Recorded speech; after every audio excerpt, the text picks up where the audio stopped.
Kesehatan, ada juga Ibu Dirjen SDM Kesehatan, nanti juga ada Pak PLT Irjen yang hadir di sini. Saya juga minta Pak Sundoyo sebagai Ketua Majelis Disiplin Profesi, dan juga ada orang tua ya, almarhumah, karena tadi pagi kita juga sempat bicara. Saya tadi rencana mau juga menengok dari Jambi ke sana, tapi jaraknya agak jauh ya untuk bisa ke Oku. Jadi kita pulang pergi aja dari Kuala Tungkal. Yang pertama, seperti yang saya sampaikan di sana juga, bahwa Kementerian Kesehatan itu berduka sekali, dan kita juga menyampaikan duka cita ini kepada seluruh orang tua dari 4 dokter internship yang tahun ini wafat ya, Dr. Andito, Dr. Kartika, Dr. Edgar, dan Dr. Mita.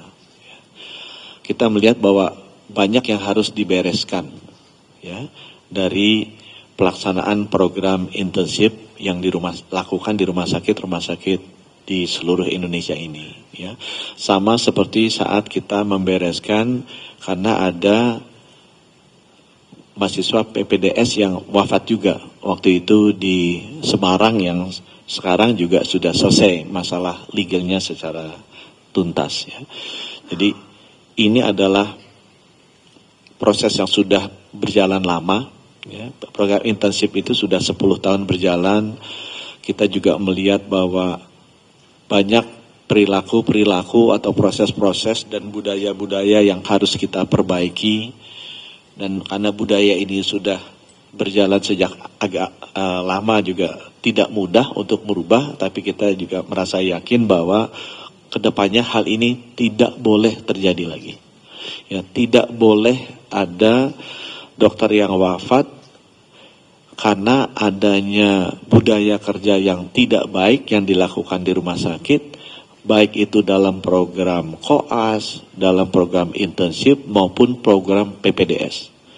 Jadi perbaikan budaya kerja, pembelajaran, pemahiran, pendidikan yang terjadi di rumah sakit untuk dokter-dokter muda kita, baik yang itu koas, baik itu internship maupun PPDS, harus tidak ada lagi. Ya, pembulian, pemerasan, pemaksaan itu harus tidak ada lagi. Dan Kementerian Kesehatan seperti yang sudah kita lakukan juga dulu di Semarang, kita sangat tegas dan berusaha untuk menghapuskan budaya-budaya yang lama yang buruk seperti ini ya. Untuk itu sama seperti yang kita lakukan di Semarang waktu ada yang mahasiswa PPDS meninggal, kita sudah membentuk tim investigasi yang lengkap ya, terdiri dari Inspektorat Jenderal, Dirjen SDM Kesehatan, juga Dirjen Layanan Kesehatan yang pegang seluruh rumah sakit. Kita ajak juga teman-teman dari ID lokal, kita ajak juga dari PAPDI, dan juga kita ajak Ikatan Alumni Universitas Sriwijaya, Fakultas Kedokteran, karena itu yang pertama kali menulis surat resmi ya. Tim ini tidak hanya memeriksa laporan secara normatif dari rumah sakit dan dinas kesehatan bersangkutan, tapi juga saya minta khusus untuk langsung bertemu dengan seluruh dokter internship. Ya.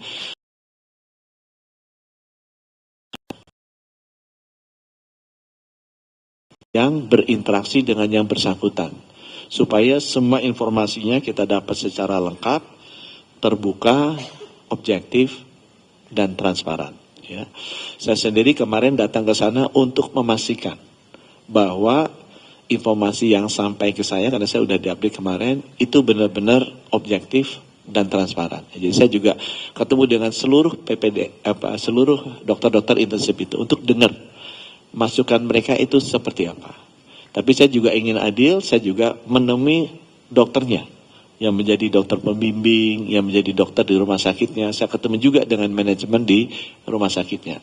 Dan pagi ini saya juga bicara dengan orang tua dari almarhumah. Sehingga masukannya kita terima bukan sekedar masukan dari media sosial, tapi benar-benar masukan yang objektif ya dan transparan.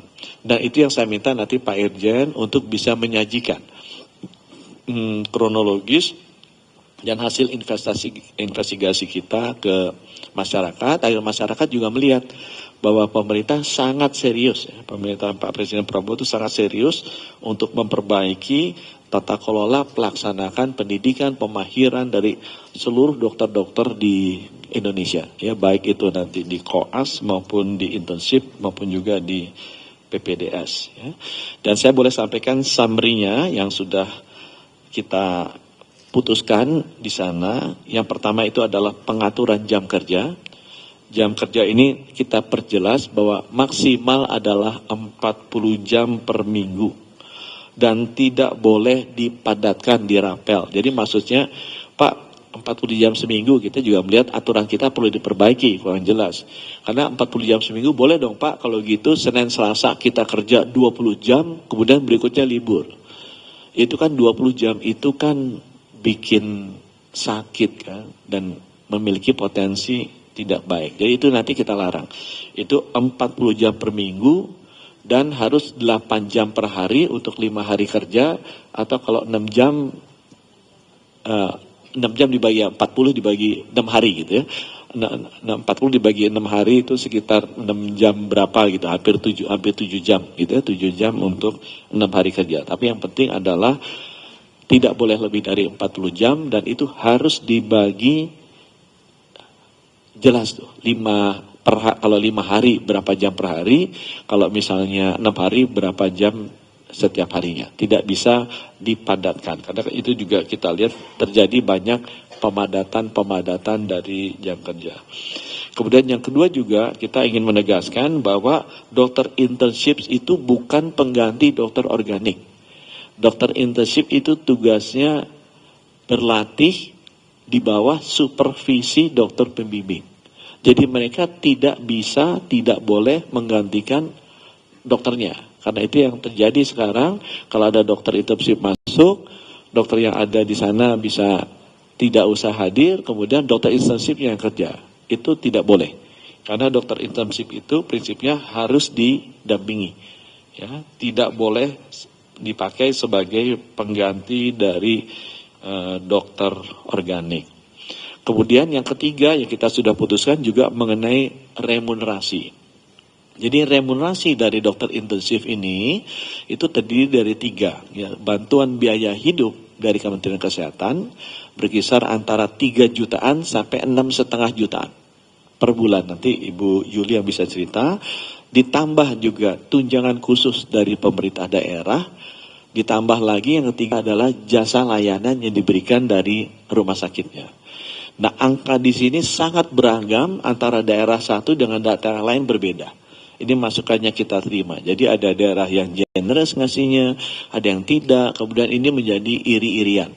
Karena satu angkatan bisa kemudian, oh saya di daerah ini saya dapat segini loh, di fotokopi, di share di WA group, sementara yang teman yang lain tidak. Yang sama hanya bantuan biaya hidup yang dari Kementerian Kesehatan, itu sama. Kalau ataupun berbeda-beda antara tergantung lokasinya, tapi semuanya itu dibagikan, sudah disiplin, waktunya sama, dan juga besarnya konsisten gitu. Tergantung di mana dia berada. Yang tadi saya sampaikan antara 3 sampai 6,5 juta. Itu yang kita bagi tiap bulan. Tapi yang dibagikan dalam bentuk tunjangan khusus dari pemerintah daerah maupun pembagian jasa layanan dari rumah sakit itu masih tidak sama. Sehingga nanti kita akan segera mengeluarkan aturan agar semua wahana internship, baik itu puskesmas atau rumah sakit, masing-masing Pemda itu harus mengikuti standar minimal remunerasi. Ya, jadi baik tunjangan khususnya maupun jasa layanannya itu ada batas minimalnya. Yang kita rasa make sense untuk bisa dibayarkan oleh masing-masing pemerintah daerah, karena mereka juga mendapatkan benefit. Ini adalah tenaga-tenaga kesehatan yang dimagangkan di rumah sakit mereka. Hal keempat yang juga sudah kita putuskan adalah hak cuti dan izin. Ya, kita tegaskan bahwa setiap peserta internship yang tadinya boleh izin 4 hari, kita tegaskan dia boleh cuti 10 hari. Cuti itu artinya cuti biasa gitu. Jadi mereka bisa benar-benar cuti nggak usah diganti gitu. Ini sama seperti cuti biasa, tidak perlu digantikan. Dan mereka juga bisa cuti sakit, cuti melahirkan sesuai aturan yang berlaku. Di luar yang 10 hari ini. Ya, jadi kalau contohnya saya sakit Pak, sakitnya menurut dokter 3 hari, ya dia bisa cuti 3 hari. Kalau dia sakitnya misalnya 1 bulan, ya bisa cuti 1 bulan. Kalau dia melahirkan, ya dia cuti melahirkan sesuai dengan aturannya. Dan cuti ini tidak harus diganti. Karena selama ini kan yang mereka khawatirkan kalau cuti sakit sebulan, misalnya mereka prolong di belakang. Itu nanti tidak usah. Jadi cuti yang tadi, yang 10 hari maupun cuti lainnya, cuti khusus karena sakit, karena melahirkan, itu tidak perlu diganti. Tapi mereka tetap harus memenuhi syarat minimal kompetensi atau jumlah kasus untuk lulus. Karena yang penting kan, misalnya, supaya lulus harus bisa 5 kali misalnya melahirkan gitu. Atau kalau dokter gigi mesti bisa, ini angkanya saya nggak ingat ya, saya kasih contoh aja ya. Misalnya dokter gigi harus 10 kali nambal. Tiba-tiba yang bersangkutan sakitnya 6 bulan. Jadi nambalnya baru 5 kali. Nah, itu otomatis yang bersangkutan belum selesai. Belum bisa kita bilang lulus. Dia harus menyelesaikan sampai 10 kali nambal. Itu contohnya. Supaya apa? Supaya fungsinya internship ini kan kita ingin memastikan bahwa dokter-dokter yang lulus nanti atau dokter gigi benar-benar terampil dan standar keselamatan pasiennya bisa kita jaga. Ya, jadi mereka harus benar-benar mampu melakukan beberapa kompetensi-kompetensi yang dasar. Tapi itu tadi cutinya dari 4 hari sampai 10 hari itu yang tanpa izin apa-apa. Tapi untuk yang cuti-cuti khusus seperti sakit dan hamil itu sesuai dengan aturan yang ada dan tidak usah diganti atau istilahnya prolong. Nah, sebagai tindak lanjut ada yang belum selesai. Ya, yang belum selesai adalah dalam proses perawatan yang bersangkutan, kita melihat ada yang perlu diperbaiki secara medis. Itu sebabnya di sini saya ajak juga Pak Sundoyo, Ketua Majelis, untuk bisa melakukan audit medis terhadap tindakan-tindakan yang dilakukan terhadap almarhumah. Apakah sudah benar prosedurnya, diagnosanya sudah benar, pemberian obatnya sudah benar, itu akan dilakukan oleh Majelis Disiplin Profesi yang diharapkan dalam seminggu selesai. Jadi minggu depan harusnya nanti saya minta Konsil Kesehatan Indonesia dan Majelis Disiplin Profesi untuk kembali melakukan press conference lah untuk bisa menyampaikan kesimpulan hasil audit medisnya itu seperti apa.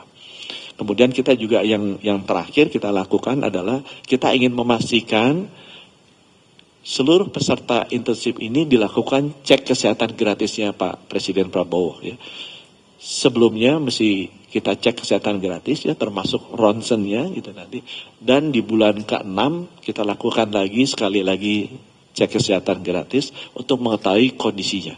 Untuk memastikan bahwa yang bersangkutan benar-benar sehat. Dan itu dilakukannya sesuai dengan program CKG-nya kita. Nah, Dokter nanti mau ada tambahan dulu sebelumnya dok, sebelum nanti kita lemparkan ke Pak Irja. Silakan Pak Wamen. Terima kasih Pak Menteri. Selamat siang teman-teman media sekalian.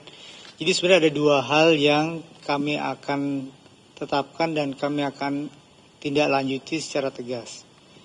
Yang tadi sudah disampaikan oleh Pak Menteri. Yang pertama adalah bahwa semua tenaga, semua pasien, bahkan semua pasien apalagi tenaga-tenaga kedokter yang bertugas untuk merawat pasien harus mendapatkan pelayanan medis yang baik. Untuk itu, kami ingin melakukan audit medis. Dan mohon maaf, audit medis itu sifatnya konfidensial. Tidak boleh dibuka secara umum. Itu nanti akan dilakukan oleh Majelis Disiplin Profesi dengan melibatkan organisasi profesi yang terkait. Kalau audit medis tadi sudah dilakukan dan ternyata ada kesalahan, tentu ada konsekuensinya dari kesalahan medis yang mungkin terjadi. Ini mungkin ya, baru mungkin ya, belum tentu ada kesalahan. Akan dapat implikasi dari konsekuensi dari tindakan medis yang tidak sesuai. Itu yang pertama. Yang kedua, tadi Pak Menteri sudah menyampaikan bahwa tata kelola secara umum untuk dokter intensif akan kita perbaiki sehingga tidak merugikan pihak manapun, mereka bisa tetap belajar, mereka bisa tetap mendapatkan perlindungan baik secara finansial, secara ekonomi, kemudian secara kesehatan, dan kami akan menyusun juknis untuk memberikan proteksi kepada mereka sehingga mereka tidak mempunyai resiko tertular penyakit di lapangan, kemudian sakit di lapangan, dan kalau itu pun terjadi akan kita berikan support untuk ditata laksana secara maksimal. Mungkin itu saja yang bisa saya sampaikan, Pak Menteri. Terima kasih. Terima kasih Pak Wamen. Sekarang nanti saya minta Pak PLT Irjen untuk menyampaikan hasil auditnya kita ya, biar ini transparan lah teman-teman sekalian. Silakan Pak. Baik, terima kasih Pak Menkes. Bismillahirrahmanirrahim. Assalamualaikum warahmatullahi wabarakatuh. Selamat sore rekan-rekan media. Jadi kami akan menyampaikan hasil investigasi terhadap permasalahan yang ada internship di RSUD Kiai Haji Daud Arif. Ini seperti yang disampaikan oleh Pak Menkes tadi, bahwa tim ini adalah tim gabungan, utamanya adalah tim dari Kementerian Kesehatan, dari Inspektorat Jenderal, kemudian ada dari Ditjen SDMK dan dari Ditjen Kesehatan Lanjutan. Pertama, kami di slide selanjutnya kami sampaikan informasi umum terlebih dahulu di slide selanjutnya, silakan. Nah, Rumah Sakit Umum Daerah Kiai Haji Daud Arif yang lokasinya ada di Kuala Tungkal ini merupakan salah satu wahana dari dokter intensif, dokter umum. Di sana, kalau lihat gambarannya, ini ada tenaga dokter sekitar 36, dokter dan dokter spesialis dengan jumlah perawat 238, di mana rata-rata keisian tempat tidur itu 62,43%. Dan jumlah pasien di UGD itu sendiri ada sekitar 30 pasien per hari. Kalau kita lihat jarak dari Jambi ke Kuala Tungkal, ini ada sekitar menempuh waktu sekitar 3-4 jam. Di slide selanjutnya kami akan laporkan, ini berkaitan dengan informasi umum data peserta ISIP, di mana almarhumah Dr. MAA ini ada teman-temannya yang lain. Jadi ada sekitar 14 orang dokter yang lain. Itu dari berbagai universitas. Nah, Dr. MAA sendiri adalah alumni dari Universitas Sriwijaya. Beliau berdomisili di Ogan Komeling Ulu Selatan, OKUS. Nah, pada saat beliau wafat, meninggal dunia, beliau sedang masa stase di UGD, tepatnya di Rumah Sakit Umum Daerah Kiai Haji Daud Arif. Kemudian di Kuala Tungkal juga itu dapat peserta internship dokter gigi ya, di RSUD yang jumlahnya sekitar 9 orang. Di slide selanjutnya kami laporkan, inilah kronologis yang kami akan sampaikan di awal, bahwa pelaksanaan internship dokter MAA yang wafat kemarin ini sampai dengan mendapatkan perawatan.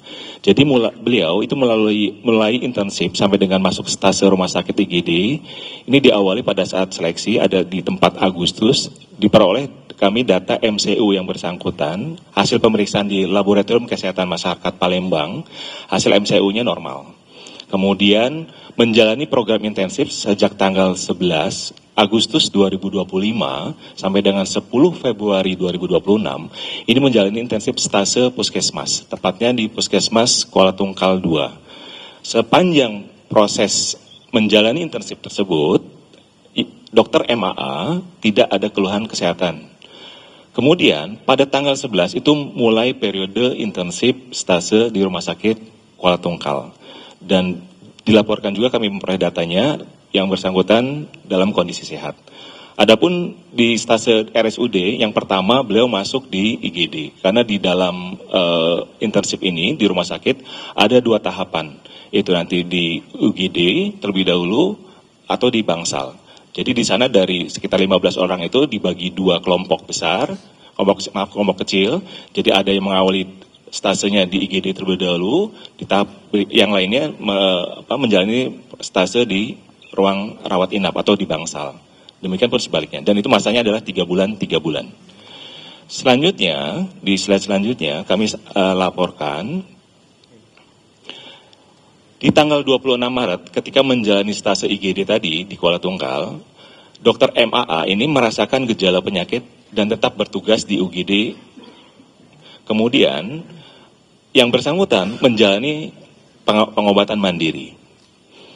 Nah, keluhan ini terus berlanjut di tanggal 31 Maret 2026, yang bersangkutan juga masih kondisinya demam batuk pilek ya, dan jaga malam. Selepas jaga malam, yang bersangkutan nanti ada minta untuk diinfus, nanti kita akan lihatkan videonya. Dan dokter Amami tidak melaporkan kondisinya kepada dokter pendamping. Jadi selama ISIP ini, setiap peserta ISIP akan didampingi oleh satu orang pendamping. Nah, boleh diklik yang demam batuk pilek, kami akan sampaikan gambarnya. Ini voice note ya, maaf, ini voice note. Jadi Dr. Mita sudah sakit semenjak tanggal 31 Maret. Boleh diperdengarkan voice note-nya? Diklik. Ini transkrip narasinya ya. Jadi Dr. Mita ini menyampaikan keluhannya ke Dr. M ya, merupakan rekan ISIP ya, di tanggal 1 April. Bisa didengarkan? Kok kelihatan sakit nian gitu. Iya bang, Mita bilang kan batuk pilek bang, demam panas nian, silau udah bisa buka mata gitu kan. Dicobanya lah bang tuh, panasnya katanya jam 12-an tuh ya, ini 40-an ini katanya 41 gitu. Injek bela bang, udah ada bang injek, udah usah bang kata Mita sakit, Mita takut gitu kan. Dah injek ambil lah dulu ini katanya. Dia kayak bohan kan, udah usah bang minum obat biasa, sudah minum lah PCT 1000 mili gitu, dikasih lah 1000 mili jam. Nah, berikutnya di voice note yang kedua juga masih kepada rekannya Dr. M. Silakan diperdengarkan kembali. Belum minum, terus tuh kayak yang apa ya Renca? Nggak baca, napas aku panas, hidung aku panas, semua hal ini panas, sepanas itu Ren memang. Tapi aku bergigil, minum kata bang tuh, buka be maskernya. Aku pakai masker karena aku batuk pilek kan, takut be gitu kan. Buka be, biar pas nafasnya enak, minum. Mual bang, nak muntah gitu ya sudah aku ambilkan obat. Dan ambilnya obat Diolan, so biasa sih memang. Cuman kemudian ada juga dilanjutkan di voice note yang ketiga, disilakan diperdengarkan. Ayo sudah mendingan, tapi matinya Ren, perasaan tuh kayak matinya malam itu tuh. Sampai jam 2 sampai ini injek paksa injek itu disuruh tidur di dalam. Aku udah mau kan, karena kayak ya segan be abang tuh di situ gitu kan. Makanya aku di dalam, tapi di dalam tuh Bang Mufti dia tidur juga. Nah, habis itu sampai jam 2 sekian, dan tuh pasien tuh kan banyak Ren. Maksudnya tuh ada yang masuk lagi 2 anak konsul jelek galau. Pasien aku pun yang jelek itu tuh jadi dipegang Bang David gitu kan. Bang, pokoknya selama ada space waktu aku selalu bilang bang maaf ya bang makasih ya bang gitu. Dia sudah ada apa-apa istirahat lah katanya bang tuh ya. Sudah jam 2 sekian hampir jam 3 tuh. Baik, kembali ke slide kronologi. Jadi ada event lain di tanggal 31 Maret ini yang menarik. Jadi ada pemanggilan dokter peserta ISIP ini, yang dokter umum ini, oleh pendamping, dokter J namanya pendampingnya, itu dikumpulkan di tempatnya dokter S. Nah, dokter S ini adalah salah satu pendamping di stase puskesmas. Ya. Nah, untuk membahas komentar salah satu ISIP di sosmed dan ada website serverinsip.net, itu di mana salah satu ISIP ini memberikan komentar-komentar, kritikan-kritikan terhadap program ISIP, gitu kan. Nah, boleh diklik awalnya di pemanggilan dokter ISIP dulu. Ini kami temukan buktinya. Ini jadi dokter J ini lalu mengundang semua peserta ISIP untuk datang ke kediaman dokter S ya, di sore hari.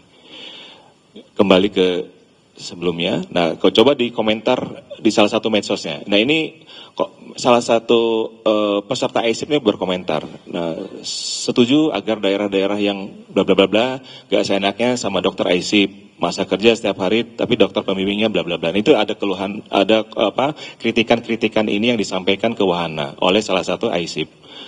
Nah, kemudian juga ada beberapa komentar. Boleh kembali ke slide sebelumnya. Nah, di salah satu website serverinsip.net, ini adalah website yang dimana isinya itu menampung berbagai keluhan program-program internship ini, yang memang salah satu rekan ISIP di Rumah Sakit Dr. Daud Arif ini menyampaikan keluhannya. Ya, ini menyampaikan tentang deskripsi pekerjaan. Jadi administrasi, beberapa dokter spesialis ada yang bisa diajak diskusi seperti sasa anak dan bedah. Kalau dokter Objin dan dokter PDI, jangan harap karena mereka orang anti kritik dan seterusnya. Jadi ada beberapa kritikan-kritikan yang memang ini akhirnya peserta ISIP dipanggil oleh pendamping. Boleh kembali ke slide sebelumnya. Nah, berikutnya di tanggal 11, ini dokter MAA masih jaga pagi di IGD dengan kondisi masih batuk pilek, demam. Diberikan obat oleh dokter IGD. Demikian pun di tanggal 12. Nah, di tanggal 13 April, di mana 13 April ini hari ulang tahun dari dokter MAA. Jadi dia mendapatkan infus, jadi pasca jaga malam, kemudian di UGD dia mendapatkan infus, dipasang infus, dan nanti coba bisa diklik dokter MAA.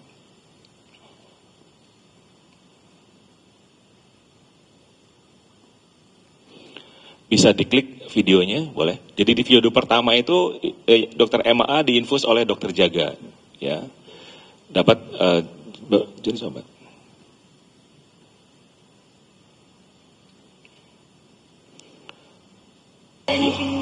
Nah ini di video kedua. Ya semuanya. Semoga sehat habis potong tumpeng ini. Bismillahirrahmanirrahim. Ya Allah, selamat tahun. 1/4 abad. Ya Allah, udah hati kuasa nih. Tidak bergerak dia. Iya, udah. Ya, syaratnya dulu. Jadi dokter Emma merayakan ulang tahunnya dengan kondisi pasca jaga malam dengan tangan terinfus, kondisi tadi masih ada keluhan demam batuk pilek ini ya. Dan di tanggal 15 April pagi tepatnya ada informasi dokter Emma ini mengirimkan voice note kepada rekan ISIP-nya. Jadi meminta digantikan jadwal jaganya. Dengan terdengar nafasnya itu sudah agak sesak ya. Boleh diperdengarkan silakan. Astri, aku mau minta tolong. Jadi kalau dari jadwal kan Astri ini ya, libur dari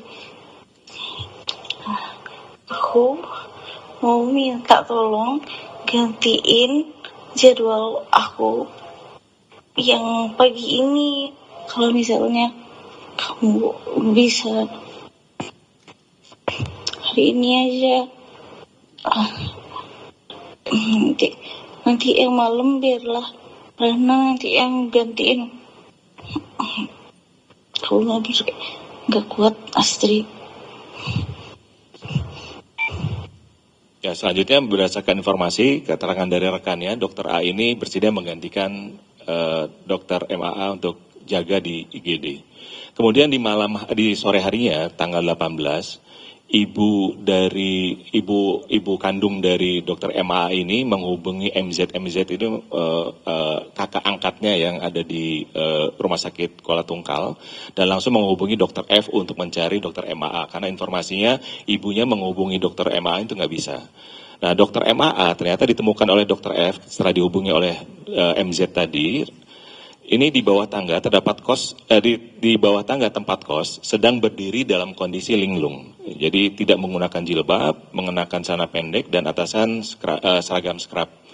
Setelah ditanya oleh dokter F tadi, dokter MAA menjawab dia ingin berangkat jaga. Jadi kondisi sudah agak confused, linglung, mungkin ada hipoksia di situ. Jadi sehingga yang bersangkutan tidak menyadari bahwa atribut atau seragam ketika mau berangkat jaga itu tidak lengkap. Kemudian di 15 malamnya setelah kejadian tadi, dokter MAA diantar dan ke UGD oleh rekan-rekannya karena juga dihubungi oleh ibunya bahwa dokter MAA tidak bisa dihubungi tadi dan dokter MAA dijemput oleh satu orang perawat UGD dan dibawa ke UGD dengan menggunakan motor. Ya. Dan dokter M dan dokter F yang rekan ISIP-nya itu ikut mengantar. Selanjutnya, di slide selanjutnya, nah ini di tanggal 15 sampai tanggal 20 April, selanjutnya MAA dirawat. Ya setelah masuk UGD tadi, kemudian dirawat di Daud Arif, dan 20 April, tepatnya di jam 12.44, yang bersangkutan diperbolehkan pulang sejak pagi oleh dokter penanggung jawab pasien, namanya dokter T. Namun dokter MAA ya yang bersangkutan meminta untuk diobservasi dulu hingga siang hari. Jadi baru bisa pulang pukul 12.44. Namun setelah pulang ya dokter MAA ini mengeluh demam tinggi lagi ya. Dan akhirnya jam 4 3.5 di hari dini hari ya, atau subuh ya, di hari berikutnya dokter MAA masuk UGD lagi dengan keluhan sesak dan demam. Terus dokter MAA jam 10.30-nya keluarganya datang ya. Keluarga ini berada di Oku Selatan. Jadi keluarganya datang ke Kuala Tungkal, kemudian menjemput dokter MAA dan pihak keluarga membawa dokter MAA ke Rumah Sakit Umum Daerah Raden Matahir Jambi. Boleh saya diklik gambarnya proses mengantar keluarga ini. Nah, jadi transfer dari Rumah Sakit Matahir Jambi dengan mobil pribadi karena untuk proses transfer ini harus masuk UGD dulu, kemudian harus melewati rute yang ibunya ingin cepat supaya bisa diantar. Nah, atas inisiatif itu akhirnya menggunakan mobil pribadi dan terpasang oksigen pinjam dari dokter pendamping. Dan proses transfer tanpa melalui rute dan tidak menggunakan ambulans ini ya, karena tidak mengikuti proses yang tadi. Yang seharusnya dengan kondisi seperti ini harusnya juga menggunakan ambulans. Nanti kita akan lihat ini. Kembali ke slide sebelumnya. Kemudian di slide selanjutnya. Nah, di tanggal 21 April pukul 13.54 dokter MAA masuk UGD. Jadi tiba di Jambi ya, dari Kuala Tungkal tadi, diantar oleh keluarganya dan masuk IGD Rumah Sakit Matahir Jambi dengan keluhan batuk dan sesak nafas. Kemudian di tanggal 24 prosesnya sudah dirawat ya dan diperbolehkan pulang. Ya, jadi sekitar 3 hari ya dirawat di Rumah Sakit Matahir Jambi, diperbolehkan pulang oleh dokter penanggung jawab di Rumah Sakit Matahir Jambi, namanya Dr. M, dan direncanakan untuk kontrol ke poli paru di tanggal 29 April 2026. Nah, namun pada saat itu hasil pemeriksaan dari Dr. Mita ini oleh keluarga belum diterima. Selanjutnya tanggal 24 ini oleh keluarga diantar ke Kuala Tungkal untuk melanjutkan proses ISIP-nya. Kemudian tiba di Kuala Tungkal, nanti boleh disampaikan di slide selanjutnya. Nah, ini perjalanan dari Jambi ke Kuala Tungkal. Jadi karena sudah diperbolehkan pulang kondisi sehat dan dokter MAA ini ingin melanjutkan proses ISIP-nya. Namun setelah lihat kondisi, pendampingnya menyarankan agar yang bersangkutan beristirahat sekitar 1 minggu atau 2 minggu di kosan. Nah, karena memang kondisinya dapat istirahat, ibunya meminta izin untuk dibawa ke rumah di Oku Selatan, ya, karena ingin dirawat oleh keluarganya. Karena kalau di kosan itu nanti tidak ada siapa-siapa, karena rekan satu kosannya juga semua sedang melaksanakan ISIP. Nah, kalau boleh digambarkan, perjalanan dari Jambi ke Kuala Tungkal yang jaraknya kalau kami hitung pakai Google Maps itu ada sekitar 120 km. Ya, di waktu tempuhnya sekitar 3 jam perjalanan darat menggunakan mobil. Nah, kemudian di tanggal 25 ya setelah diperbolehkan pulang kembali dari Kuala Tungkal ke Jambi. Ya, jadi ke Okus itu melalui Jambi. Nah, ternyata berdasarkan informasi yang kami dapat, keluarga tidak mengantar langsung ke Okus, tapi dibawa ke Palembang dulu, ya, untuk istirahat, ya, karena perjalanan sangat jauh, itu 395 km lebih kalau sampai ke Okus Selatan, ke Palembang saja sekitar waktu tempuhnya sekitar 10 jam. Nah, tiba di Palembang itu 25 April malam. Nah, di sana tinggal di saudaranya keluarga MAA. Jadi ada keluarga di Palembang, ada adiknya ya. Nah, kemudian di sana dirasakan ada demam oleh dokter MAA. Ya, jadi kemudian dirawat dulu, kemudian baru pagi harinya, ya, itu di subuh ya, kurang lebih di pagi harinya, itu diantar dari Palembang ke Okus. Jadi melaksanakan perjalanan lagi sekitar 324 kiloan kalau saya coba cek di Google Map. Itu waktu tempuh sekitar 6 jam. Dan tiba di Okus itu sekitar pukul 16. Namun karena kondisinya demam, langsung masuk ke klinik Ismada. Nama klinik ini adalah milik paman dokter MAA. Dan di sana hanya 2 jam langsung minta keluarganya untuk dibawa ke Palembang, tepatnya ke Rumah Sakit Husin Palembang. Jadi hanya 2 jam di klinik tersebut, balik lagi ke Palembang. Nah, balik ke Palembang, ini dokter MA dirujuk dari klinik itu ke Rumah Sakit Umum Pusat Muhammad Husin Palembang, ini rumah sakit milik Kementerian Kesehatan, melalui Sisrute. Jadi ini memang sesuai prosedur. Kemudian di 27 April dini hari tiba di Husin. Jadi perjalanannya sekitar 7 jam ya, perjalanan jam 6 berangkat, jam 1 dini hari tiba di Husin. Di slide selanjutnya kami sampaikan tiba di Husin pukul 1 dini hari. Kemudian di rumah sakit Husin Palembang, akhirnya karena kondisi penyakitnya adalah penyakit infeksi, maka prosedurnya dirawat di ruang isolasi infeksi. Jadi dokter MAA pukul 3 dirawat di ruang isolasi infeksi. Karena kondisinya menurun, dokter MAA akhirnya masuk ICU. Karena ada gangguan paru, ya, bernafasnya berat, maka perlu alat bantu pernafasan. Jadi dipasang ventilator. Itu sekitar pukul 16. Dan dokter MA dirawat di ICU hingga wafat, ya, dengan kondisi penyakit paru berat di Rumah Sakit Husin. Nah, kemudian kami coba slide selanjutnya menyampaikan hasil investigasi lain, bahwa sebetulnya di sini kami coba mencermati dan kita sama-sama tadi sudah sampaikan oleh Pak Menteri, kita ingin melakukan perbaikan dari upaya program-program ISIP Kemenkes ini supaya kedepannya tidak terjadi lagi dokter MAA yang lainnya. Ini sudah 4 kali ada dokter ISIP yang wafat, sehingga ini menjadi perhatian serius Pak Menkes. Dan Pak Menkes tadi sudah menyampaikan beberapa regulasi, dan kami juga menemukan adanya beberapa kelemahan dari pelaksanaan program ISIP ini. Yang pertama tadi pengaturan jam kerja, jadi memang terdapat indikasi kelebihan jam kerja. Kemudian dari aturan kehadiran dokter ISIP ini pada stase Bangsal di sana ya, di Kuala Tungkal, ini on call. Jadi setelah selesai visit, dokter dia standby di rumah sakit dan atau di kos, namun umumnya peserta lebih memilih tetap di rumah sakit hingga selesai. Jadi jamnya kan dari jam 8 pagi sampai jam 8 malam, kalau yang shift malamnya jam 8 malam hingga jam 8 pagi. Jadi dibagi 2 shift. Kemudian atas kondisi ini, kami kemarin menemukan dari pendampingnya ini coba bahasanya sih memanipulasi jadwal ya, presensi dari kehadiran peserta ISIP. Jadi patut diduga pendamping ini melakukan hal tersebut ya. Nah, kalau kita lihat indikasi kelebihan jam kerja, boleh diklik yang kelebihan jam kerja. Ini kalau kita rekapitulasinya per jam, karena kali sampaikan oleh Pak Menkes bahwa jam kerja itu per minggu 40 jam per minggu, maksimal 48 jam. Dan per harinya nggak boleh lebih dari 8 jam ininya. Nah, jadi dokter MA selama periode Februari-April bertugas di UGD. Masih terdapat jam kerja yang melebihi batas ketentuan 48 jam kalau memang itu. Nah, kemudian di IGD sendiri kami dapat informasi rata-rata jumlah pasien per shift-nya itu sekitar 10-15. Karena ke sana satu-satunya rumah sakit yang memang angka kunjungan ke UGD-nya itu 10-15 pasien per hari.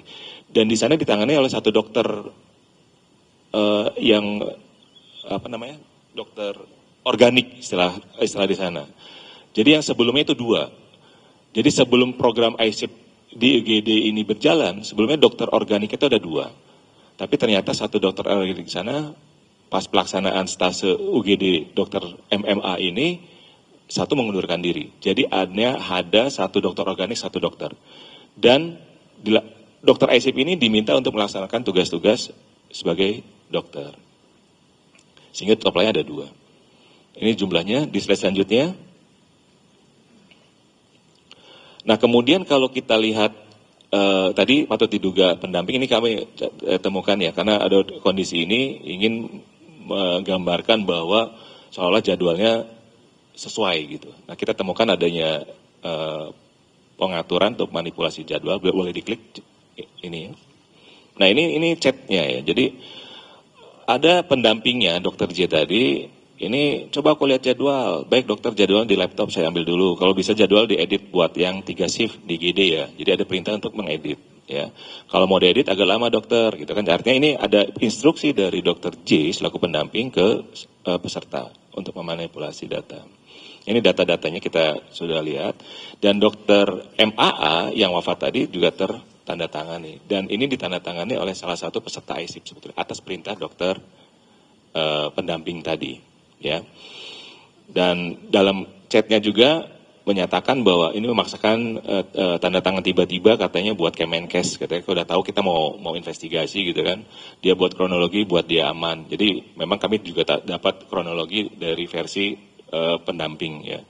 Kemudian ini juga ya bahasanya cemas, dia berbuat ini itu, bahkan liciknya lagi mau bla bla bla gitu kan ya. Kayaknya mau gerak banget deh buat kronologis juga. Jadi aku capek banget sudah di sini tahan. Ini nih gambarnya. Jadi dalam pengaturan jadwal sebenarnya Bapak Ibu, teman-teman media, bahwa dokter pendamping ini memberikan arahan. Jadi selama stase bangsal, ya, waktu jaga dilaksanakan setiap hari tanpa libur. Jadi maksimal 48 jam. Jadi sebelumnya jadwalnya itu setiap hari. Dan pengaturannya sebenarnya diserahkan ke peserta ISIP. Namun dengan catatan akan diperbolehkan pulang setelah mendapatkan izin dari dokter penanggung jawab pasien setiap harinya, ya. Namun dalam praktiknya peserta rata-rata tuh pulang lebih dari jam 2, ya, bahkan ada yang sampai jam 4 sore. Jadi ini kami juga melihat ada di data logbook pesertanya juga demikian. Kembali ke berikutnya, hasil investigasi di program internship. Yang kedua, tadi juga disampaikan oleh Pak Menteri berkaitan dengan adanya tadi ya, dokter intensif bukan pengganti dokter organik. Jadi selama bertugas di stase IGD, terutama malam hari, ini ada oknum dokter berdasarkan keterangan yang kami dapatkan, ini yang lebih mengandalkan ke dokter peserta ISIP-nya untuk menangani pasien dengan alasan agar lebih banyak belajar. Alasannya seperti itu. Jadi dokternya ada yang izin untuk makan ke kantin, ada yang izin untuk, saya nggak sebutin merokok, merokok. Jadi merokok ke kantin juga, gitu kan. Kemudian ada juga yang memang istirahat tidur di kamar jaganya. Itu dilaporkan oleh keterangan berdasarkan yang kami dapatkan. Nah ini sebetulnya memang tidak boleh, karena dokter ISIP ini adalah dokter muda yang dalam tanda petik dia masih butuh bimbingan atas pelaksanaan praktek-praktek kedokterannya. Sehingga tentunya tanpa arahan bimbingan khawatir ini ada kesalahan dalam pemberian penanganan kepada pasien di UGD. Kemudian hal yang menarik tadi disampaikan oleh Pak Menkes berkaitan dengan bantuan biaya hidup, teman-teman media, bahwa BBH diterima peserta ISIP di sana di Kuala Tungkal itu 3 jutaan per bulan ya, tanpa insentif tambahan jasa lainnya. Namun berdasarkan keterangan yang kami dapatkan, pernah diberikan uang sebesar 1,7 jutaan untuk penggantian biaya kos selama 5 bulan. Tapi yang dijanjikan sebetulnya oleh pihak rumah sakit itu ada sampai 12 bulan biaya penggantian kos.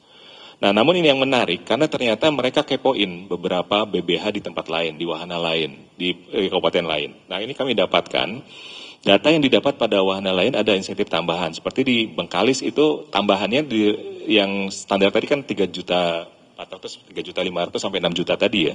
Nah, di luar BBH yang ditetapkan oleh Kemenkes itu beberapa daerah ya dengan kekuatan daerahnya itu memberikan biaya tambahan, insentif tambahan. Di Bengkalis itu ada sekitar 5 jutaan per bulan. Di Kabupaten Seruyan itu 3 jutaan per bulan. Di Halmahera Utara itu sekitar 1,5 sampai 2,5 jutaan per bulan. Di Indragiri Hulu itu sekitar 1,5 per bulan. Dan di Nunuka itu sekitar 1 juta per bulan. Nah ini menarik yang tadi sudah ditetapkan akan menjadi perbaikan untuk regulasi kita. Dan berkaitan dengan hak cuti dan izin, ini menarik kami temukan di sana. Jadi sesuai dengan kesepakatan awal di wahana Kuala Tungkal, di ISIP ini diketahui bahwa peserta ISIP harus memenuhi jadwal jaga dan target kinerja tertentu atau target kompetensi tadi yang disebutkan Pak Menkes agar dapat lulus. Nah, hal ini patut diduga menjadi salah satu penyebab Dr. MM ini enggan untuk izin sakit karena tidak ingin terdapat waktu tambahan atau prolong. Jadi dia nggak mau, dia ketakutan kalau waktunya malah panjang. Nah, kemudian sesuai kesepakatan awal stase juga diketahui bahwa peserta ISIP ini hanya mempunyai 4 hari yang tidak perlu diganti jika berhalangan masuk. Jadi jika sakit itu 4 hari. Namun kalau lebih dari itu ya tetap harus diganti walaupun kondisinya sakit. Tadi regulasinya sudah diubah ya untuk kedepannya oleh yang sudah disampaikan oleh Pak Menkes. Nah ini yang menjadi patut diduga menjadi penyebab Dr. MA ini tetap sakitnya tetap masuk ketika sakit ya. Jadi tidak ingin diperpanjang waktunya. Dan adanya arahan bagi peserta ISIP yang tidak hadir atau agar diganti oleh temannya. Nah ini menarik lagi. Jadi ada kalau memang sakit, tadi kan ada rekamannya itu ya. Jadi kalau sakit minta tolong ke ICP yang lain untuk menggantikan gitu. Supaya terpenuhi jumlah dokter ICP yang ada di bangsal tersebut atau di IGD tersebut. Sehingga peserta yang sakit tadi memaksakan diri untuk tetap menjalankan jadwal jaga. Tapi walaupun tadi ada yang minta tolong juga, akhirnya tetap diganti karena memang sudah terengah-engah ketika juga minta tolong untuk digantikan. Nah, selanjutnya hasil investigasi kami yang kami temukan di slide berikutnya. Ini terkait dengan tata laksana medis yang tadi sudah disampaikan oleh Pak Menkes. Ini akan dilakukan audit medis, namun ada beberapa hal yang kami coba temukan di tanggal 13 April tadi itu kan atas permintaan sendiri diminta diinfus gitu kan di ruang jaga, dan seharusnya kan diperlakukan sebagai pasien kalau sudah memang indikasi jaga, dia sakit, kemudian ya harusnya dirawat di ruang rawat inap yang semestinya. Kemudian di 20 April ada kondisi tanda kita membaik, diizinkan pulang dari perawatan Kuala Tungkal. Nah, ini yang nanti pendalamannya melalui audit medis untuk membuktikan apakah sesuai indikasi atau tidak yang bersangkutan diperbolehkan pulang oleh dokter penanggung jawab pasiennya. Kemudian 21 April, Dr. MAA dibiarkan berangkat ke UGD Daud Arif menuju Matahir dengan mobil pribadi dan hanya dibekali oksigen tadi itu. Jadi harusnya memang melalui prosedur menggunakan ambulan dan informasi dari keluarganya, pihak rumah sakit tidak menawarkan ambulans. Kemudian 24 April, Dr. MAA diizinkan pulang, ya, Matahir Jambe dinyatakan setelah ini nanti didalami melalui audit medik apakah indikasinya sesuai atau tidak. Dan di 25 sampai 7 April ini yang tadi kita lihat gambar perjalanannya panjang, ada perjalanan panjang setelah sembuh dari Rumah Sakit Matahir Jambi, berangkat kembali ke Kuala Tungkal untuk mengikuti program lanjutan ICP-nya, namun sudah diizinkan oleh pendampingnya untuk istirahat selama 1 minggu 2 minggu, akhirnya atas inisiatif keluarga dibawa istirahat ke Okus, ke rumahnya, keluarganya. Jadi ada perjalanan dari Jambi ke Kuala Tungkal, kemudian dari Kuala Tungkal ke Palembang, di sana sempat demam, ya. Kemudian setelah agak mendingan, berangkat lagi dari Palembang ke Okus, dan ternyata sakit, dirawat di klinik 2 jam tadi, dari Okus balik lagi ke Palembang. Dan di sana sampai dengan beliau meninggal dunia di Rumah Sakit M. Husin Palembang. Selanjutnya, itu yang bisa kami laporkan teman-teman media, ini sebagai gambaran. Namun dari sisi medisnya, kami tidak punya kompetensi untuk melakukan penelusuran lebih lanjut. Ini yang tadi sudah disampaikan oleh ini, dan nanti Bu Dirjen akan juga menyampaikan bagaimana kebijakan selanjutnya dari program ICP ini untuk perbaikan-perbaikan. Kepada Bu Dirjen, Bu Yuli, disilakan. Bismillahirrahmanirrahim. Assalamualaikum warahmatullahi wabarakatuh.